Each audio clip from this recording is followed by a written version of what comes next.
good, Bully fam? This is Jose. I want to welcome AGBtv to House Bullies.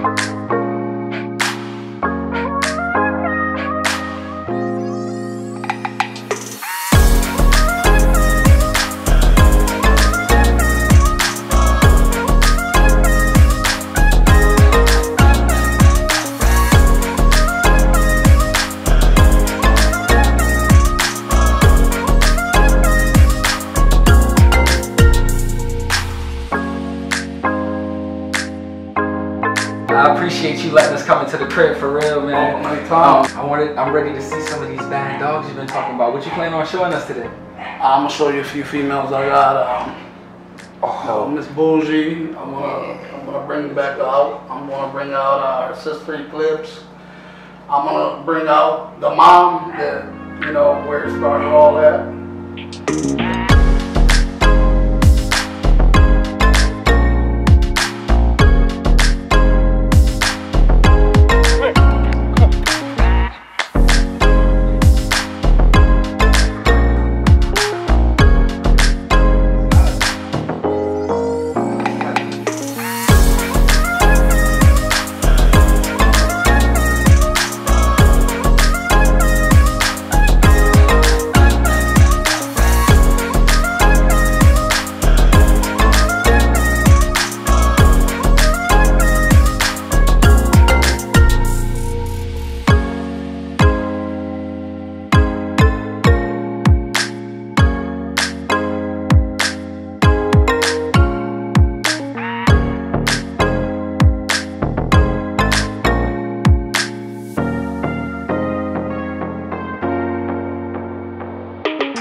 This is the one that you consider your foundation bitch right here, huh?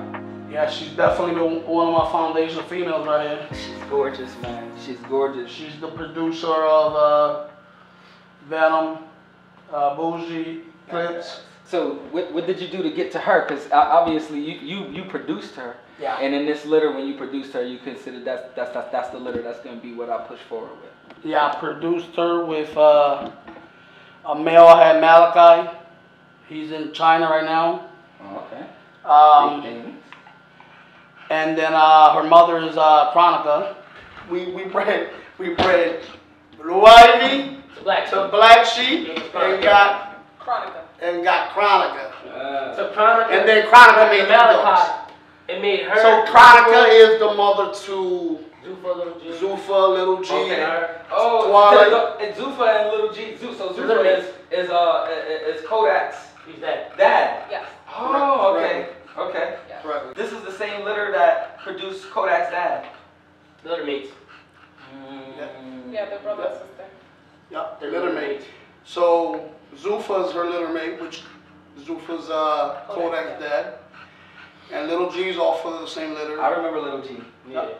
I remember Little G. Start working the blood and start line breeding and inbreeding and start getting dogs that looks like this. Shorter and compact. It just didn't happen from me grabbing that blood to this blood.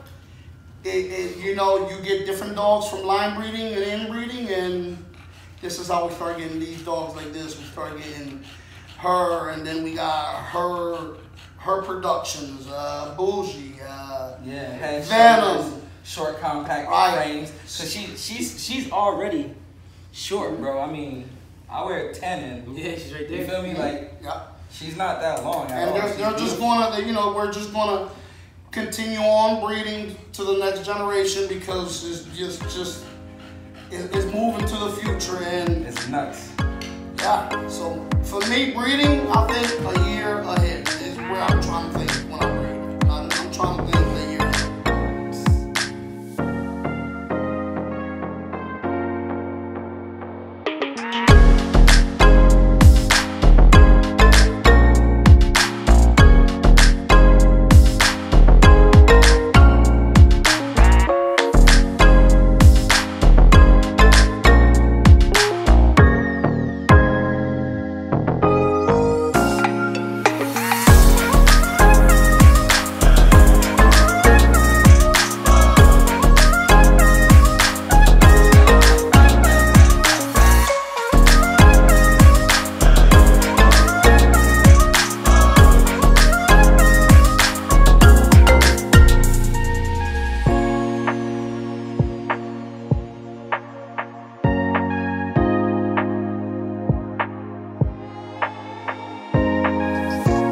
my boy Jose, my boy Anthony, man. Thank y'all for having us over here. AGBtv had to pull up on you guys because when we seen y'all in Philly, we just knew that I had to pull up on you guys. Bougie was crazy. Appreciate it, man. Crazy. So on the way here, we driving, and I told Matt, I was like, yo, Matt, turn right here. But it was a dirt road. So he's like, nah, we ain't gonna turn, we gonna go down the regular road. Then we wound up coming down the dirt road anyway. So we was like, we get it, Barn House. We finally got where the name came from. So give us some history behind that. Give us the history behind that name, Barn House. You know, basically, I come from the city. You know, my daughter liked horses. So basically, we was looking into getting land. What year around was this? Like 6 years, 6 years. No, it's been 8 years. It's been 8 years. 8? So 2010. 2010. So 2010, you looking at getting some land. So my daughter, she basically calls me and tells me, Dad, hey, listen, there's some land up this way. Plus, my wife's brother lives out here. So it kind of worked out a little bit. We moved into a 38-acre farm. 38-acre farm out here? Out here. Okay. So basically, I had the house and a barn. And the one day I'm just sitting there, and it was like, you know, shit. We used to do our litter registrations. We need to come up with a kennel name. Yeah. Oh, hold on. That's too fast. Y'all jumped far ahead. What litter registration was you doing that needed you to come up with a kennel name? Some UKC stuff. Y'all remember the litter? Come on, this is an important part of the history right here. We should document that. That was I think it's in the litter we dropped taboo and stuff. Right. The taboo litter? Yeah, it was our first. And so y'all you was thinking where were you when you was thinking about it? I was sitting on my porch looking up at the barn and said, all right, we want to name it House Bullies. And everybody co-signed instantly. Yeah, we just ran. Yeah. Instantly. So, I mean, so there are people probably still ask, the hell is House Bullies? But I'm not going to change it now because it's a name that I've had for a while now. But why would you change it? And it is what it is, you know. It's House Bullies. You still got the barn. Right. Yeah. That's crazy, man. Yeah. That's crazy because we like I said, when we was driving through, it was just the feel of it. We instantly understood why you called it Barn House. Instantly. Yeah. I come from the city, so it's like when I seen it the same way you seen it. Yep. Holy shit. You know, we out here in the country. We in the country. But if I wanted to breed dogs, I had to take myself into that environment. I mean, you only can take it so far in a city, you know, when there's officials coming and knocking your door down because you have X amount of dogs and so forth, you know. So then once we was at our 38-acre farm, it started clicking in my head. Man, I'm doing the dogs. I need to get myself in that environment, you know. And we looked around, and we so happened to find a 60-acre farm 3 miles down the road that used to be a grooming and boarding facility. And it was closed down. We went around there. We called the people up. We came in. We immediately made a deal with them. We were in there a month later. I mean, it was 3 kennels on the property already. It was 4 other buildings, a house. But because I came from the city, it was a lot for me at that time, you know. Yeah. But I started breeding, and like you said, you know, you had 2 dogs, and 2 turned into 4, and 8, and 12. Yep. That happened to me. So how many you ended up with? Man, it was probably times I had, at the most, I probably had 60 adults. And probably, man, it was times where I kept 20 and 30 puppies around. Yeah, sometimes you got to keep them. You know? I be telling people all the time, and I be telling people I try to, everything about AGBtv is mostly about education. So I'll be trying to tell people all the time, you really don't know what you have in a dog until that dog is at least 5 to 6 months. Exactly. You know what I'm saying? Like people always they try to get you to tell them, yo, what asking me what you think this puppy look like, and they sending me puppies and the eyes are still closed. I'm like, it looks great. Every puppy looks great. Every puppy looks amazing. You know what I'm saying? So, you know, I really stopped judging people's dogs, honestly. Right. I sort of started feeling like, you know, if you want real opinions, then I'm going to give it to you. And if you don't want a real opinion, you shouldn't ask people for it. Right. You know what I mean? Exactly. But that's dope, man. That's dope. The city boy turned country boy. Yeah, I turned country boy real fast. Still see city boy. But I still got Jordans on, so you see. I still got Jordans on, so you still see I'm still city, man. Yeah, I mean it happened pretty fast, you know. Man, I wind up with 2-3 females. I bought 2-3 more, and next thing I start breeding them, and then I started keeping most of the litters, and then I was selling some as I was going along. Yeah, that's how it goes. Ones, and you know, here we are, fast forward 2018 to these little short back, now bowed up little dogs you got. So also, you know, that high speed production, I don't want it. I don't want to deal with that no more. I want to slow it down, and I want to concentrate on quality and better dogs, and you know, I'm working a lot with color now. So yeah, you was talking about the thing going to color. Do you think going to color, would you sacrifice structure and things for the color, or do you think that the structure is going to still remain more important to you as you go into that phase of color? Structure to me is everything over color and everything. Okay. But I have already sacrificed. I pretty much damn near changed my whole yard around color. And it's basically, the truth of the matter is people don't want to use a black dog, you know, sometimes, or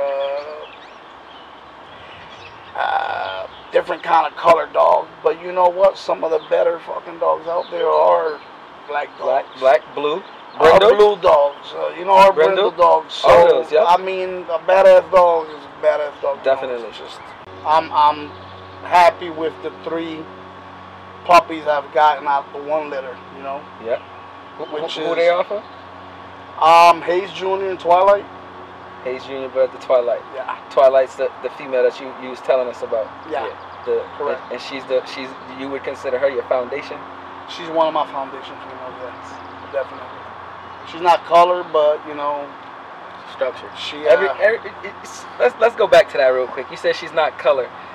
Everybody, this is something that I think is going to be a little wave for a while. I think a lot of people are going to keep bringing up color and talking about color because I guess that's the wave right now. But in all honesty, if you're a true breeder, color could be a part of the focus, but it can't be the full focus.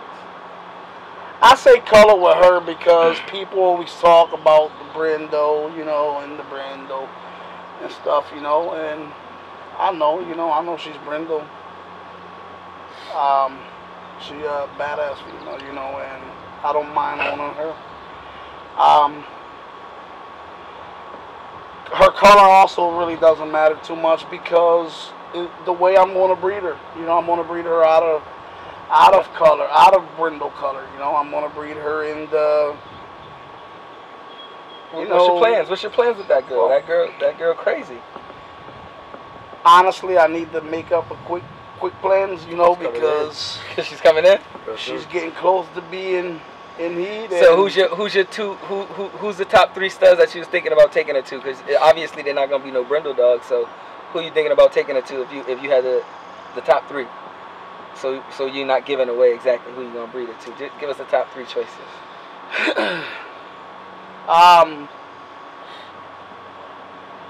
Shit, man, you know.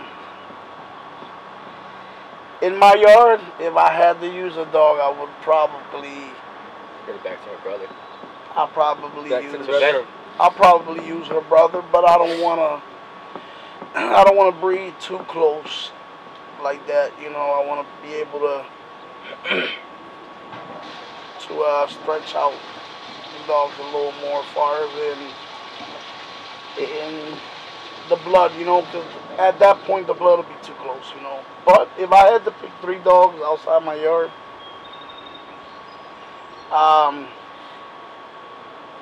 you think he could come up with his 3 faster than you? I bet you he could.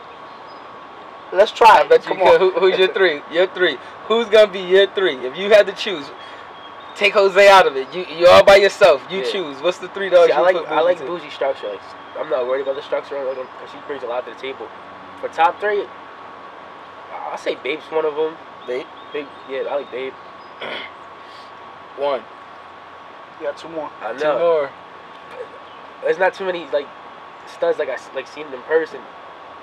So base them off of that the photo dogs, you know, the internet dogs. I like Mascot. He's nice. Yeah, I see Mascot in person, nice. So Mascot's he badass. Got the elbows, he got the elbows. Mascot's badass. I like Lobo too, but I like to see him in person. Oh, you missed him. You missed him. He was at the War of Exotics. Yeah. Yeah. But let's get back to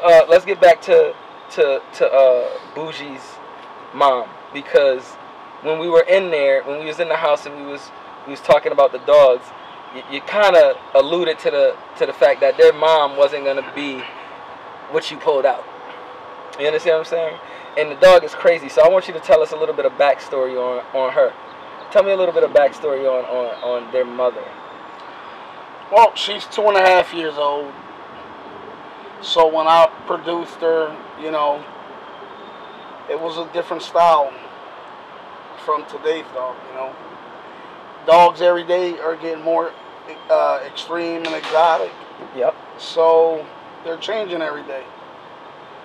As you can almost see it in the, you know, the next generation with her kids, you know. Basically, I like what she did for me, you know. She did amazing. And that's the reason. And you know, hey, but what's behind her is what helped you. So that's what I'm interested. I want to know what's behind their mother. Where did she? What prompted you to produce her? Like, how did you get to her? The mother was produced through a male that I had. He's bullseye blood. Okay, a bullseye blood dog. What's his chocolate name? Male named Malachi. I had. Malachi? Yeah. Where Malachi at now? He's in China. So okay, he's sold in China. Yeah. I bred Malachi and Chronica. Yep. You know, I've had a couple breedings with Chronica, a couple different litters, and produced the mother. So Twilight's been one of my good producers as of right now, you know. Twilight is bred to Hayes Jr. I bred her one more time. You did that repeat? Yeah. We know that. Normally we know that. Repeats. We know your 3. We know your 3 for Bougie. Are you ready for your 3 for Bougie? Not yet. Yeah, I'll say it, man. You Not know, yet. 3. You ain't gonna give us. Right. You ain't gonna give us. I will agree to Babe. I think if I breed some of my stuff to Babe shit, I think we'll turn. Especially, yeah. If you put that frame with Babe's color, because he's got already, you know, a lot of nice offsprings. He brings body and stuff. So who else? Who else? That's one. All right, Babe. I would say Babe. I would say I want to be fair to everybody also too, you know. But she's a female that brings so much to the table. 100% agree. That I can even tone her down to a smoother male, meaning the male doesn't have to be so outrageous. Doesn't. He doesn't. He doesn't have to, because, you know, she brings a lot to the table. So, can you name me some of the new studs out here we have? Just so, like, you know what, low blow, you know what I've called about low blow too. Low blow, yeah. I've called about low blow. Since we talking about that, and you gonna ask me the question, I'm gonna speak on it. Right. Low blow is bananas. I seen him. I like him. I love his front. I love his head. I love that he's short back. If you were to go to a Bougie with him, it'll be the same as breeding to Babe. It would be the same thing. It would be crazy dog going to crazy dog. But I've never personally seen Babe in person, so I can't give you a complete assessment on what I think each dog would do. This is what I think the best thing that would happen with low blow for you is that it would keep it consistent. You would consistently have a short, smaller dog. What about Eclipse? Because So you know, compact. you see the biggest difference. I like Bougie too. I like Bougie, but the thing about Eclipse is I'm nicknaming her Head and Shoulders, man. Yeah, That's her new nickname. When people ask me, yo, you see the Eclipse? You go, oh, Head and Shoulders? Yeah, I seen her. She crazy. Yo, her head literally goes straight into her shoulders. So it's like, it's crazy. See, here's my problem. Here's my problem picking males. Not that there's a lot of nice males out there. There is. There's a lot of nice males. But the problem is what do you take to them? Because I breed, like if I'm going to breed for other reasons, like, you know, like outside the yard, and I'm not line breeding or inbreeding, then you're breeding because you need a certain thing. You need head, you need rear, you know, you want to shorten up the dog. You know, you'll breed for something, but it's hard because they, you know, I mean, Eclipse is already short. She's not really lacking.